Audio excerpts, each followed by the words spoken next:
नमस्कार मंडळी, शुभ सकाळ. हा कालचा व्हिडिओ आहे. काल थोडं बाहेर गेल्यामुळे एडिट करायला राहून गेलं.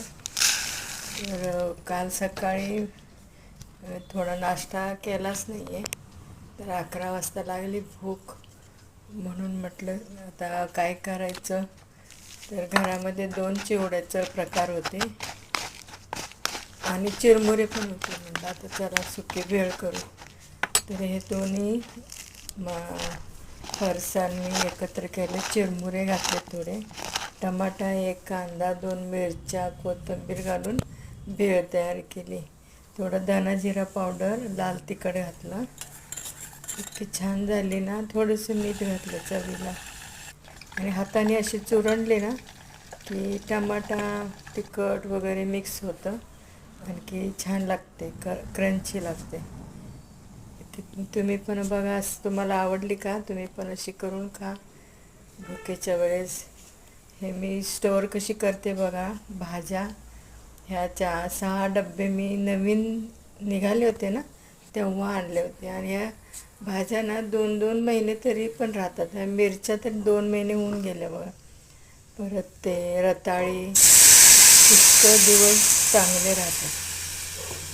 कोथिंबीर थोडीशी पिवळी पिवळी होत जाते. कोथिंबीर पण महिन्याच्या पुढे राहते.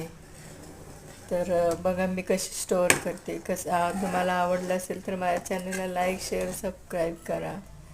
आणि कालच्या जेवणाला मी पालक पनीर केलं. आणखी कढी, आपलं ताक राहिलं होतं ना, ताक काढून ठेवलं आणि तूप कढवलं. तुपाची पण रेसिपी मी टाकली माझ्या चॅनलवरती पण आहे. हे अजून परत 8-8, 10-10 दिवसाला तूप करावंच लागतं. पावशेरच्या वरती तूप होतं बघा. हे मी थोडंसं दूध आणि अर्धं पाण्यामध्ये पालक शिजवलं. थोडीशी वेगळ्या टाईपची केली आहे पालकची भाजी. खूप टेस्टी झाली आहे. मसाला थोडा वेगळा थोडासाच वापरला आहे. तर शिजवून मग मी मिक्सरला बारीक वाटले. मसाल्याला मी ह्यावेळेस भाजलेला नाही आहे, मसाला कच्चाच टाकलेला आहे.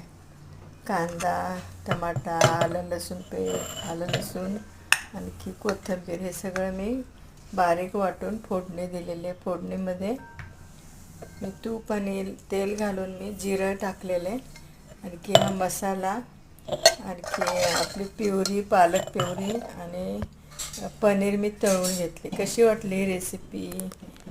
तुम्हाला आवडल्यास लाईक शेअर करा.